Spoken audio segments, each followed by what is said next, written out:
Bom dia, boa tarde ou boa noite, dependendo do horário que você vai assistir esse vídeo. Nós vamos continuar o estudo da obra Mediunidade, Estudo e Prática da Federação Espírita Brasileira. É claro que a gente não vai fazer prática, né? Isso não dá para fazer através da internet, mas nós vamos estudar pelo menos a parte teórica da comunicação entre os chamados mortos e os vivos. Hoje o tema é a prece segundo o Espiritismo. Por que segundo o Espiritismo? Porque cada religião tem uma interpretação, uma leitura, né, particular do que seja a prece.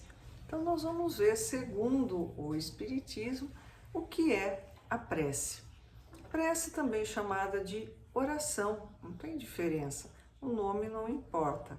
O que é uma prece? É um apelo que permite à pessoa entrar em comunhão com Deus, Jesus e os espíritos superiores, a fim de receber proteção e auxílio. Uma outra, definição de prece é uma evocação que faz com que o homem entre em comunicação através do pensamento com o ser a quem se dirige. Por isso é muito importante quando a gente está fazendo alguma conversa, ou algum pensamento, a gente ter muito cuidado, porque a gente pode estar fazendo uma sintonização com coisas que talvez não sejam muito boas para nós. Às vezes a gente mentaliza uma pessoa que morreu com mágoa, com queixa, e faz um link e fica pensando, vibrando, evocando, chamando essa pessoa. Isso vai ter consequências, então a gente tem que tomar muito cuidado com os nossos pensamentos. Quais são os benefícios da prece? Aqui nós vamos ver aquela prece que é feita, a oração, quando nós rezamos, é isso que a gente vai ver aqui. Nós temos que ter o hábito de fazer as nossas orações todos os dias.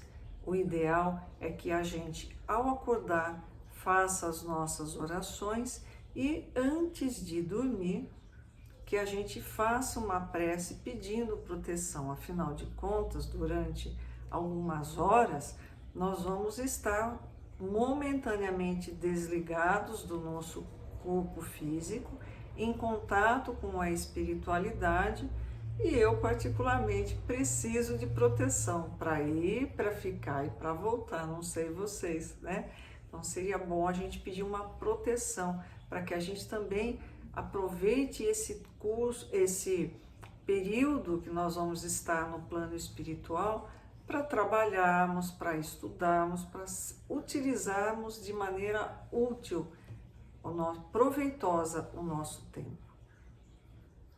Então, o hábito de orar cria um campo de força positivo ao redor de quem ora. É por isso que a gente recomenda que as pessoas façam o evangelho no lar, porque quando a família inteira, ou pelo menos uma parte dela, está em oração, cria-se um campo de força em volta da casa, impedindo a entrada de espíritos menos esclarecidos, impedindo que eles tenham acesso ao nosso lar. Então é importante, tanto no individual, eu fazer as minhas preces, principalmente quando eu vou ter que tomar alguma decisão importante, fazer alguma coisa relevante, antes de entrar no meu local de trabalho e fazer uma visita para alguém. Prece nunca é demais. Eu falo sempre, tem aquela propaganda do posto Ipiranga, onde é que eu compro um lanche? Posto Ipiranga. Onde é que eu troco pneu? Posto Ipiranga. Onde é que eu abasteço? Posto Ipiranga. Então assim, eu não sei o que eu vou fazer, uma pessoa está precisando de ajuda, o que eu faço? Prece. Fulano desencarnou, o que eu posso fazer para ajudar? Prece. Olha, a pessoa está passando por dificuldade, o que eu faço? Prece. Prece é sempre a solução. E a prece também atrai o auxílio dos espíritos benfeitores. Bom, convenci vocês de que é importante a gente fazer as nossas orações? Beleza, tá todo mundo consciente que a gente deve fazer ao acordar, antes de dormir, e depois de dormir fica difícil, né? E que a gente deve durante o dia também, se houver a possibilidade. Tem gente que fala, olha, tem uma tradição de em determinado horário se fazer a prece. É válido, várias pessoas se congregam naquele horário, unindo o pensamento, não tem problema. Isso não é importante, o importante é você se conectar com Deus. Como é que eu vou fazer a minha oração? Qual que é a maneira certa de orar? A forma não é nada, pensamento que é tudo. Então tem certas preces, as pessoas acham, ai, eu acho tão bonita a prece de Cáritas, é bonita mesmo, mas isso não é importante. O que você está sentindo? Como é que você vai falar com Deus? Isso que é importante, o seu sentimento que vai conectar você com Deus, né? Ai, a prece de São Francisco é tão linda, é mesmo. Mas se você não sentir, são só palavras bonitas. Ai, a prece de Ismael é tão linda, é sim. Se não vier do coração não é nada, é um amontoado de palavras só. Cada um deve orar conforme suas convicções e do modo que mais lhe agrade. Uma vez eu fui num local, numa igreja evangélica, onde minha filha frequentava, as pessoas têm por hábito chegarem, se ajoelharem, apoiarem os cotovelos no banco e fazerem suas orações. Ótimo! É a convicção delas? Perfeito! Tá errado de jeito nenhum. Desde que saia do coração, tá mais do que bom. Os espíritos nunca determinaram uma fórmula padrão de preces. Essas preces têm como objetivo ajudar as pessoas que sentem dificuldade em expressar suas ideias. Então, se eu estou lá com dificuldade, estou tão atrapalhada que nem sei o que eu vou falar, tudo bem, né? Vou lá, faço uma prece conhecida que para mim ela tem um significado, ela me emociona, beleza, maravilha. O último capítulo do Evangelho segundo o Espiritismo tem uma coletânea de preces. Para quê? Para que a gente decore e fale tudo que nem papagaio? Não. Porque às vezes a gente pode estar tão atarantado, tão atordoado que não consegue. Uma vez aconteceu, eu precisava fazer uma prece para um espírito que estava causando perturbação muito grande, eu estava meio fora de foco. Não tem problema, fui lá, escolhi uma prece.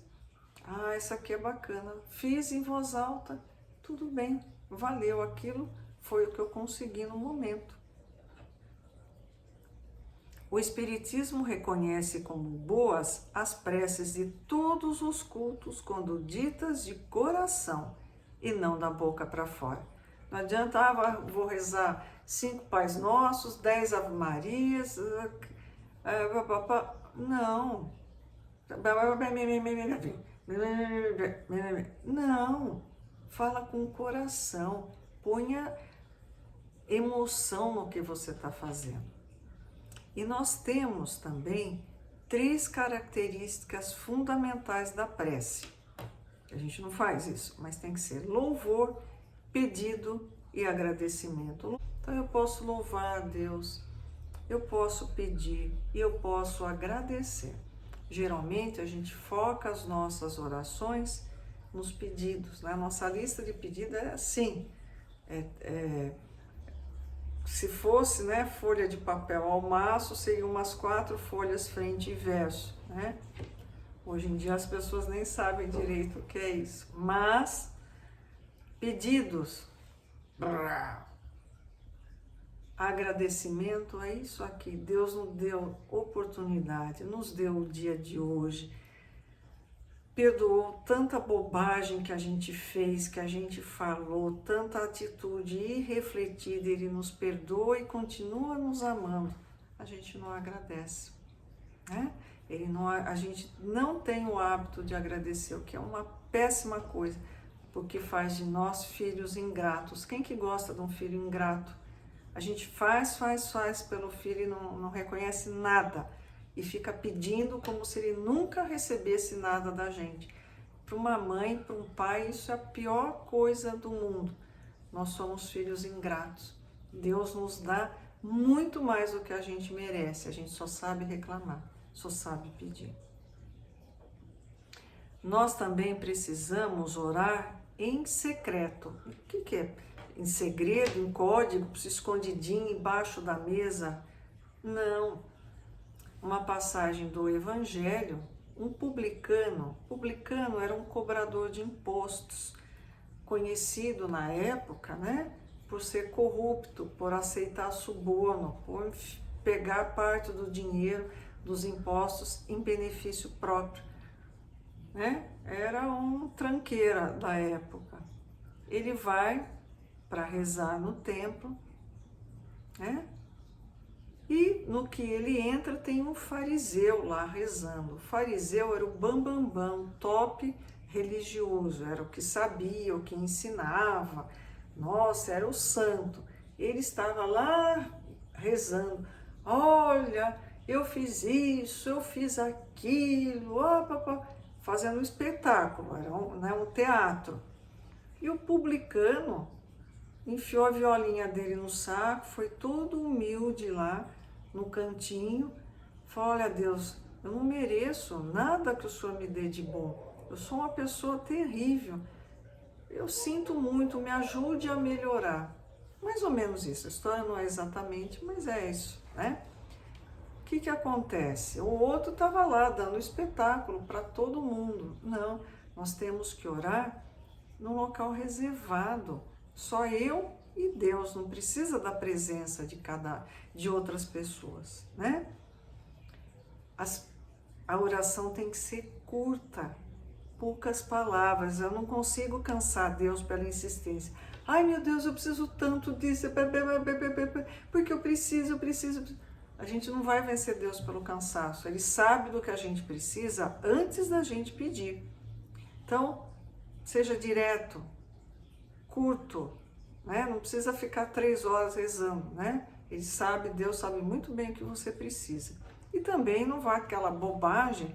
Ai, eu vi uma prece tão bonita, ela é em hebraico. Eu sei hebraico? Não. Mas ela é tão... Nossa, eu vou fazer. E daí? Eu não sei o que eu estou falando, né? O que adianta eu fazer uma prece, porque ela é bonita, numa língua que eu não domine? É bobagem, gente. Simples. Deus sabe o que a gente precisa. Fala diretamente com Ele, de coração. E aí, fechando esse círculo, toda reunião espírita deve começar e terminar com uma prece. Porque Deus vai estar presente. Jesus falou: onde estiverem 2 ou mais reunidos em meu nome, lá eu estarei. Então a gente precisa pôr em prática as coisas que a gente acredita.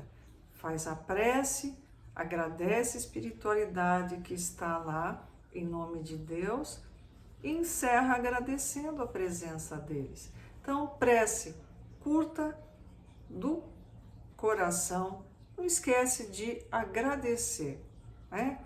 Precisa pedir? Será que Deus não sabe o que a gente está precisando, né? Pede para Ele que nos dê força para suportar o que a gente está passando, não que Ele tire esse problema da nossa frente. Esse problema pode ser muito necessário para a nossa evolução. Que Jesus nos abençoe e nos ilumine. Até a próxima.